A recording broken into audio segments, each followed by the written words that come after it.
the idea in yoga with thinking, feeling, and willing is that really in our practice we should come to the point of really desiring something, willing something. Often when we're just thinking about a thing, it stays theoretical, it stays just in the ether, so to speak. Then we start to apply it in our life and we start to get a feeling for it. We start to actually understand what the thing we're thinking about is. And then to actually bring it down to a solid platform, we want to step to the platform of desiring a thing, of bringing thinking and feeling together and actually doing it, actually putting it into practice. And it's a very important part of yoga, because yoga is really not just about learning about higher goals or having an awesome philosophy or having a very nice point of view on life, but actually putting all these things into practice. So the level of desire is that one, that all these things that I learn on my maybe thinking level, all these things that I experience in the practice on my feeling level, I actually incorporate into my life wholeheartedly and make yoga into a lifestyle altogether.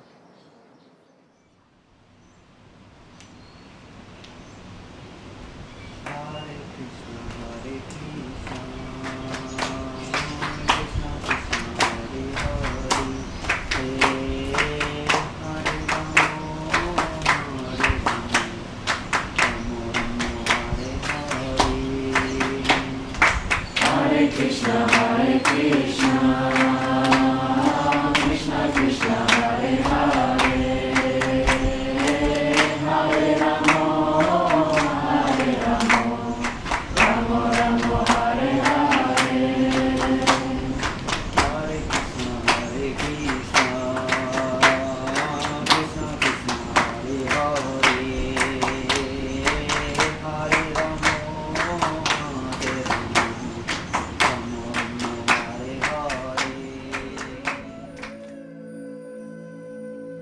My name is Gokul Chandra. I come from Finland originally, and I've been practicing yoga about 18 years now.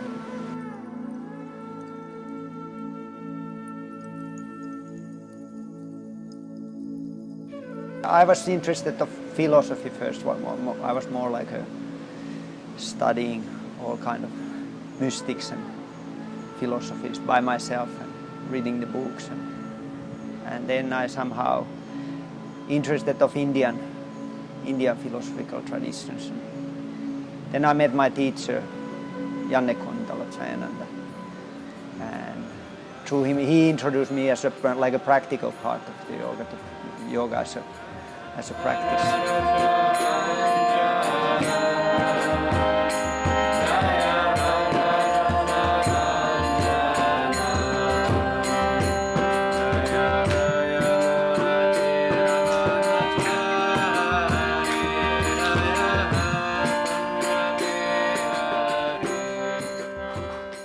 He was kind of my first introduction to yoga, and from that on I've been practicing with him. So he has so vast knowledge about the yoga practice, and then I've been learning. He's kind of it feels like it's like almost endless. But you can learn from him. So it's been. And he has very nice mood. I like his way to do things. And somehow it's clicked. And he's been always very supportive and helpful. I spent quite some time just as trees, waiting, and it was quite a while, because then they are standing there, and then comes Krishna and crawling in between them, and when the trees cracked down, these two heavenly personalities became liberated from the tree form, but now they were fully attentive. Wow, that was a long time. And now, how fortunate we are, in fact. They were able to remember their previous life, and now this is kind of not the normal yogic process of purification. Usually you engage in practices and doing things deliberately. I am Pamela Urcid. I come from Monterrey, Mexico, and I've been practicing for 3 years already.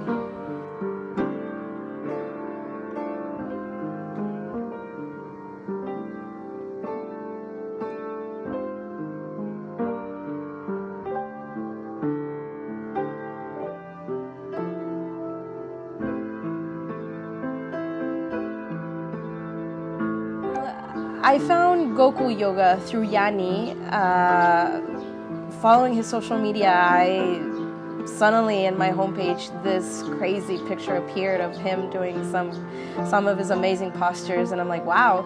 I started following him without knowing anything about him, who he was, what was his name, or anything. After a while of following him through social media, I really did not know anything about him personally, spiritually, or as a guide, but I did see something in his practice.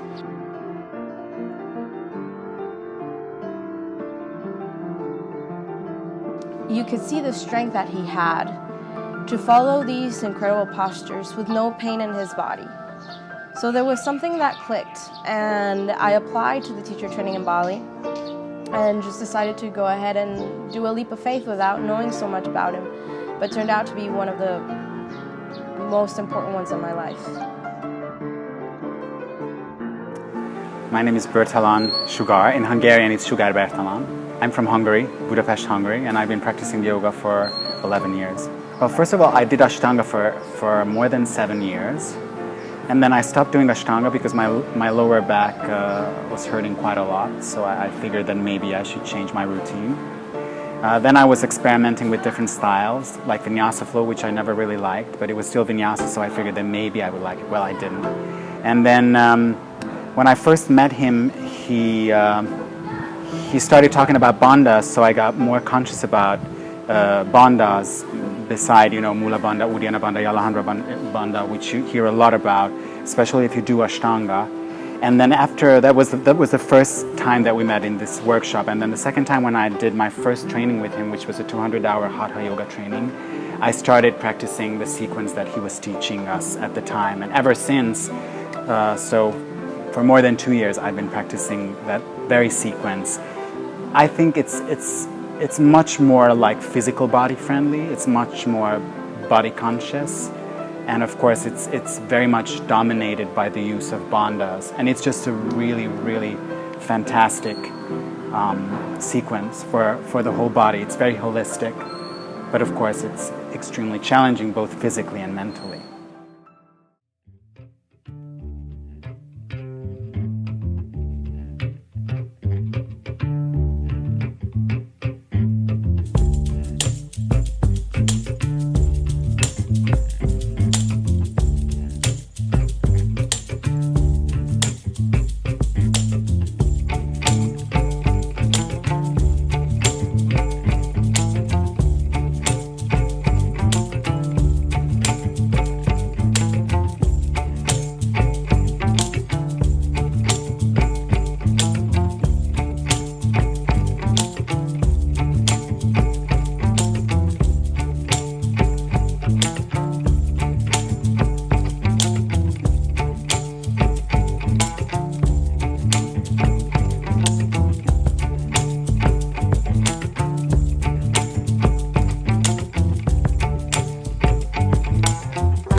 We have been practicing with Dharma Mitra in New York City for about 15 or 16 years, and Janani was in New York to teach some workshops in New Jersey 2 or 3 years ago, and he stopped by the Dharma Yoga Center, and I saw him there and found out he was teaching a workshop like the next day or that weekend, and we went with our friend Tripp, who had taught at Shanti Toya, the ashram in Bali.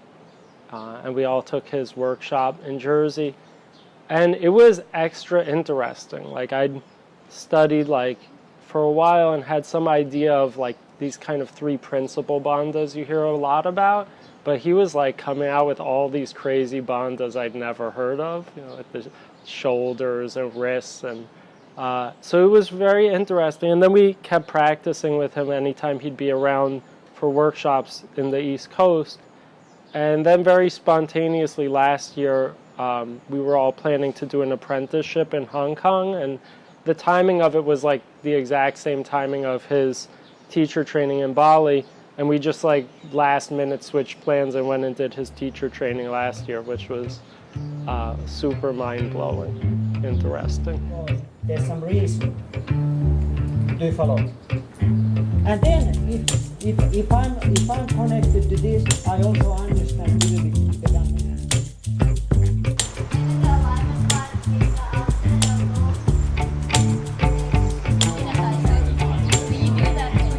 Because of the form of the spine.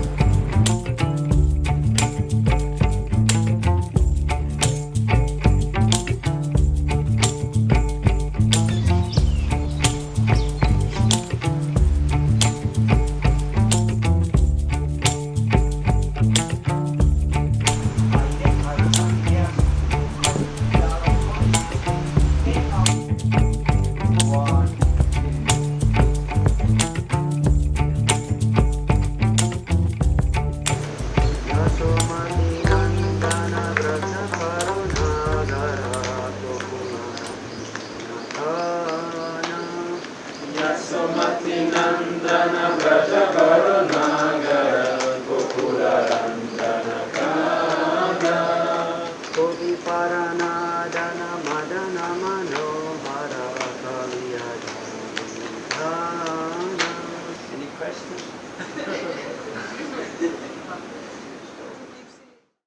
My name's Jan, or Janani Vasdas, which would be my yogi name.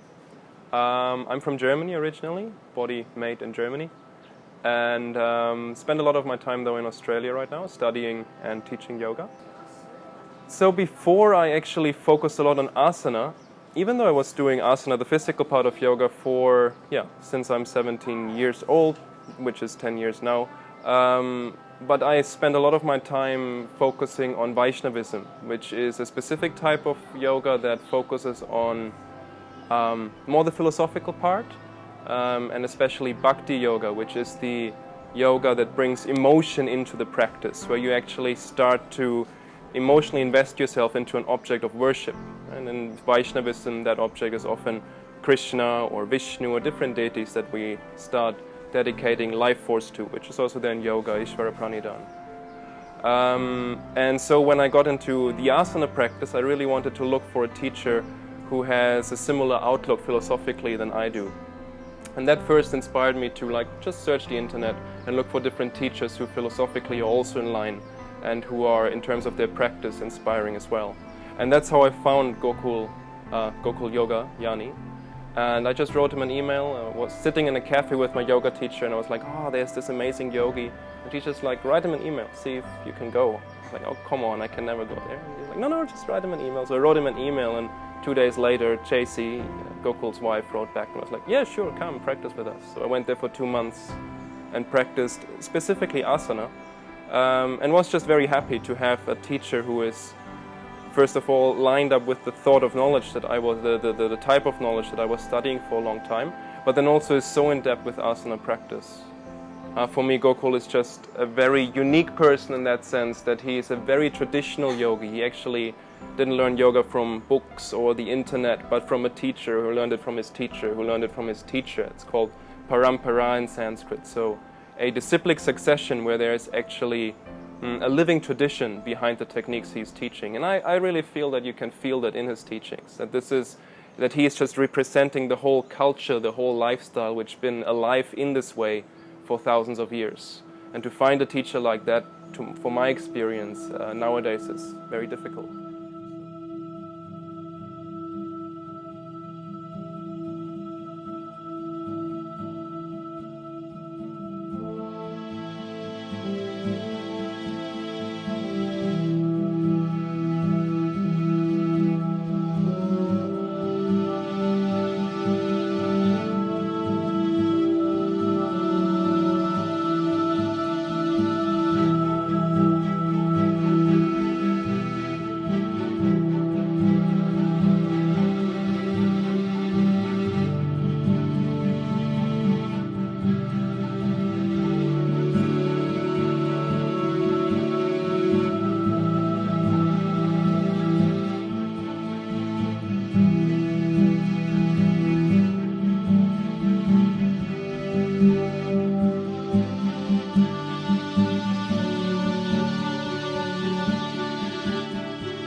So my name is Gloria Salo and I come from Finland, from Helsinki. And I've been practicing yoga, need to count, many years. Between 10 and 15, I don't know exactly the amount of years, something in those. Yeah. First of all, it's this amount of knowledge that we are receiving in these 3 weeks. It's really remarkable, and I feel quite overwhelmed and also very grateful about all this knowledge that I'm able to receive by being here. And with knowledge in this case, I don't only mean intellectual knowledge, also that, but more this like wisdom and knowledge that comes from someone who has the experience. So it's like this experimental knowledge, so to speak. And I could have never guessed that I could receive so much during this time. My name is Joey. I'm from New Jersey and I've been practicing yoga on and off for 15 to 25 years, actually. So aside from the physical practice, which he's a master of, he's also a master of scripture, and he has so much spiritual knowledge. I feel like his knowledge is infinite. And I also feel like his knowledge comes from direct experience. Like he's not just reciting these verses or talking about things that he has no direct experience with. I think he's really speaking from experience. And because he's experienced these things, it makes it so much more tangible for me, the student. Like I can really grasp the concepts that he's trying to share for the first time in my life. Like after having studied some of this stuff before, I now get it a little bit. Everyone has like a personal relationship to the Supreme, and we have to somehow reconnect. Yoga is more like it's not really connect, it's more like a reconnect. Everyone is already connected, but the problem is that we have lost that connection. And then in order to find that connection, yoga is in that sense, it's the personal process, but it's also a social process. We also have to connect to the people who are somehow more connected than us, also, so that we can learn about our own connection to the Supreme. Hey, this is yoga moves to the persons, and you have to have kind of personal relationship to the persons. And if the persons are here on the planet still, you can kind of develop that, and then you can understand the other persons who were teachers of those persons, because they had personal relations. Do you understand what I mean?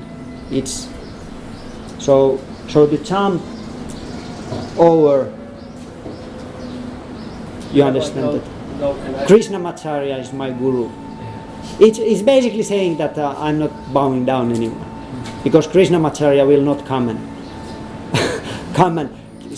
tell me any instructions, maybe in my mind.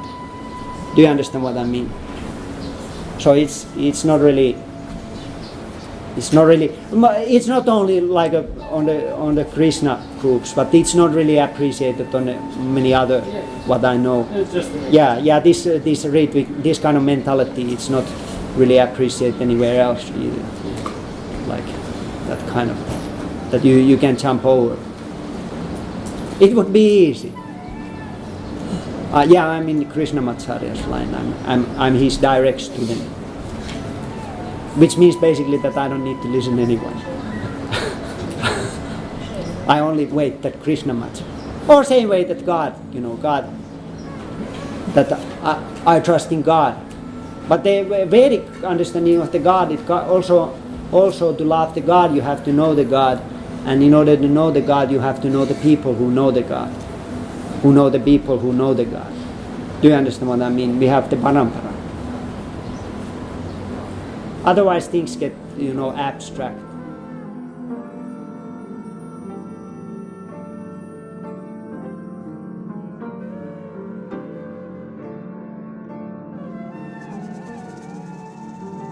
I hope that they feel more like a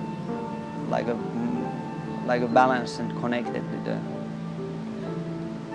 and they start to understand that yoga is actually it's like a scientific process to understand the self and understand and approach this supreme, so that we really understand the value of the yoga as a method to purify the consciousness and understand who we are and where we're coming from, and then we can develop faith in that, and we can progress.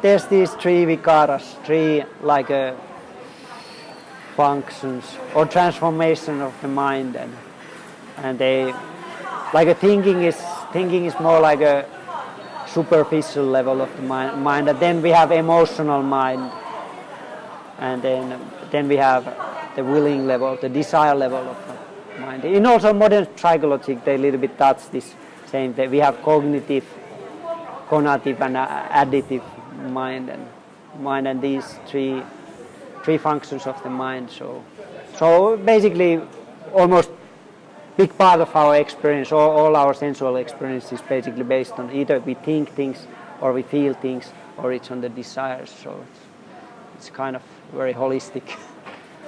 And if we know how to use these three faculties of the mind when we practice yoga, it's going to make things just more effective. Or anything we do, if we know how to do this, use these three faculties of the mind, we can make the action more effective.